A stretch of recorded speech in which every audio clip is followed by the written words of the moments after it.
Okay, send this video to anyone who thinks you can't like identify any of the feds. And for example, Portland is the epicenter of people claiming that you just can't identify the feds for some reason, which is just blatantly not true at all. I think the two most cancerous things I've seen are Vice and Vox lying about it, claiming that, oh, the feds and the scary green men are coming after your rights and that you can't see their name tags. Ugh, it's so mentally retarded, and the mental gymnastics you have to do to make like half of this propaganda up is just mind-boggling to me. So for those of you who don't know how the federal officers work, if you want to like try to at least get any identification off of them, no, some random junkie can't just throw on camo and walk around and kidnap people off the streets in unmarked vehicles.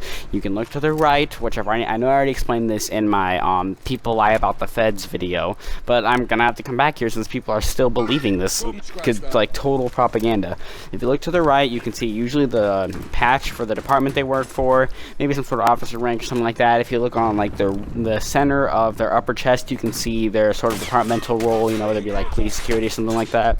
Now the right shoulder will usually have something along the lines of DHS, FBI, DEA, Border Patrol, etc. Stuff like that. You will see that on their right shoulder along with their patch.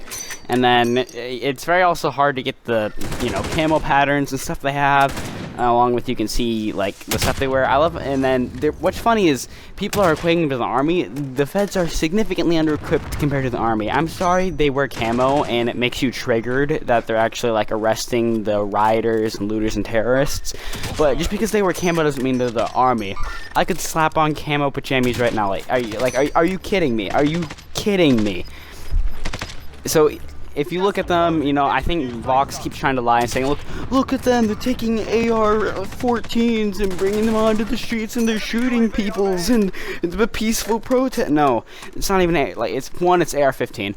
Two, half the pictures they showed of the supposed AR-14s, these fingers, were actually just paintball guns that the officers were using, and they were talking about chemical warfare. Yeah, pepper spray. That's also something civilians can buy too. It's not chemical warfare.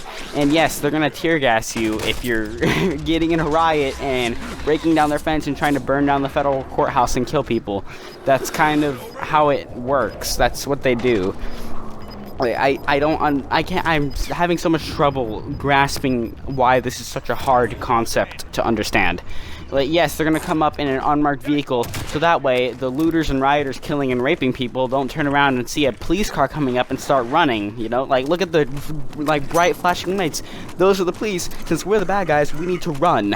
Like, that's the thought process. However, if they pull up in a vehicle that doesn't have giant flashing lights and the words police, like, slapped onto the side of it, people don't suspect it and don't run until the feds hop out.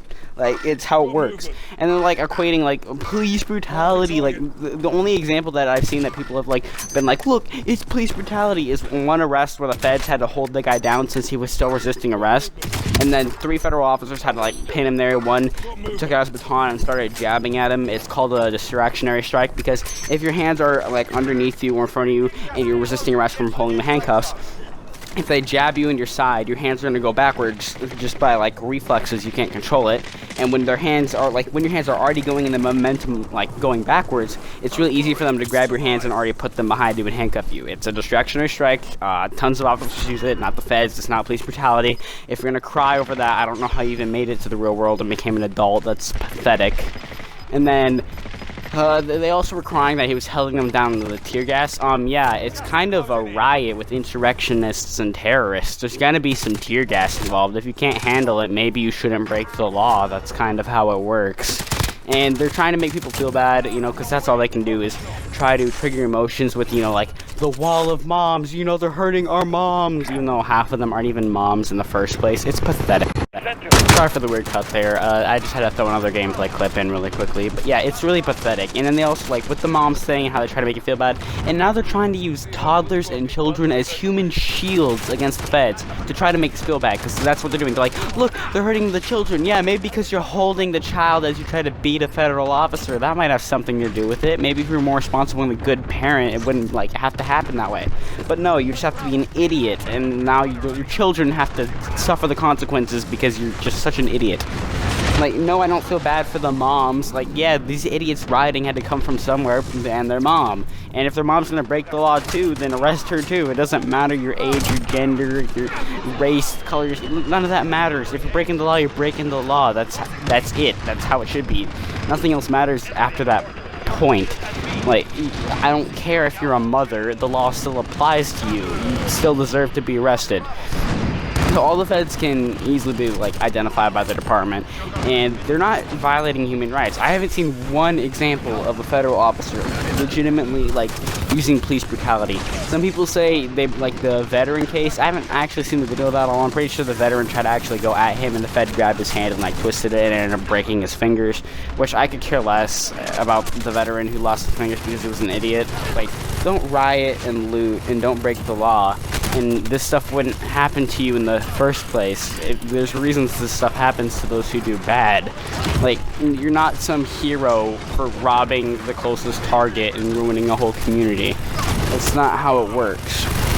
You don't deserve praise because you broke into a Nike store and went out the back and grabbed some iPhones on your way out. Like, it doesn't work like that. So yes, all the feds can be identified through their department and their role and all that if they actually did violate your human rights, which they don't. This is TF2 Fan 1 Exact Shots logging off. Peace out.